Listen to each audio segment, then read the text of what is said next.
Tant, welcome to the channel. Another mad update. I've got a Subaru Impreza UK300. Love the car, had it for years.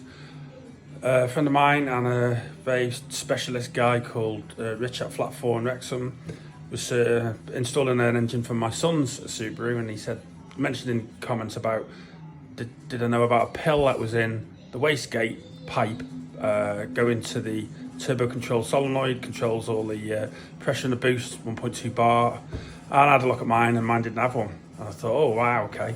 It's never had the kind of kick. I've had loads of turbo cars, never had really the kick I wanted, but it's been reliable.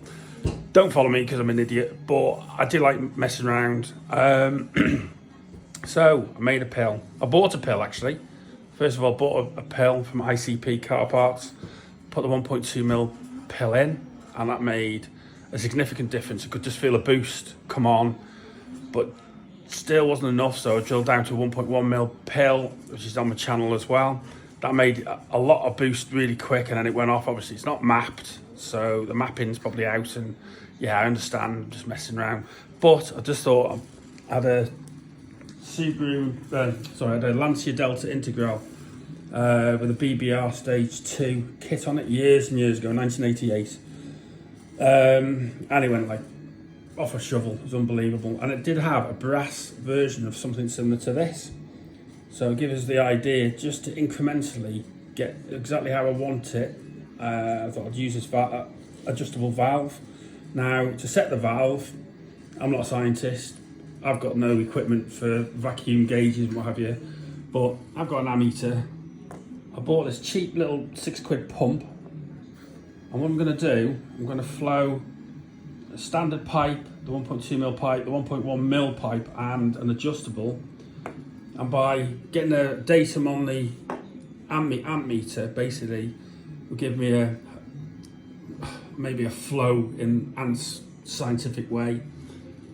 So I know when I'm adjusting this, if I get down to a 1.2mm pill, or even my 1.1mm pill, I will know I'm on that kind of benchmark of adjusting this right. I shouldn't mess around with it really. The car's been reliable and it's great, but I don't use it very often, and when I do use it, I just thought using this, so I'll let you know in the next part of this video. Second part of this video, here's my little pump. I've got a 9-volt battery, and I've rigged it up so it measures the amps. So it'll be minus because I've got it back to front, but it doesn't matter, it still gives me a reading. Now, that without a pipe at all is a 96 milliamp. The silicon pipe without the pill was 105 milliamp, that's it. I've got a 1.2mm pill, that was 107 milliamp, and I did it 3 or 4 tests, and it's the same again and again. I've got a 1.1mm, no, that's a 1.2, sorry, the other one's 1.1, and that basically showed a different reading again. And then here's the valve I've got here, so if I put, again doing this one-handed, change that, I can set that to how I want it. I can set that to 107, that's equivalent to 1.2mm. I'll turn that in a bit more. The higher the value, the more restriction there is. So it's not scientific, but it gives me a reading which I can benchmark to by adjusting the valve, and then once I'm happy with that, I can set the valve with the screw and go and play. Ideally, a little micro servo would be fantastic, and I could do it in the car in situ, and for tuners and everything as well. You probably can do this with a map. You can do it with a map, but I'm just having a play. So there you go. A bit different.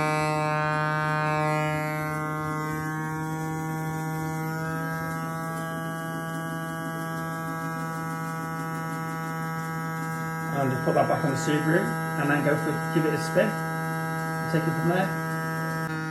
third part of the video, I've just set this to 102 milliamps, which is basically 2 milliamps more than, say, a 1.2 mil pill that's in here, which I've made. I've made a 1.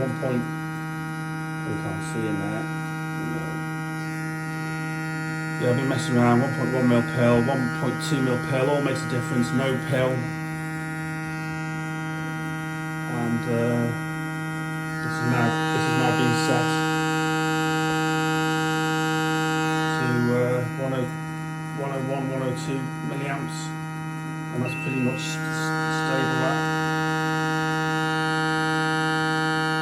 And I'll put that to the car this afternoon and give it a run.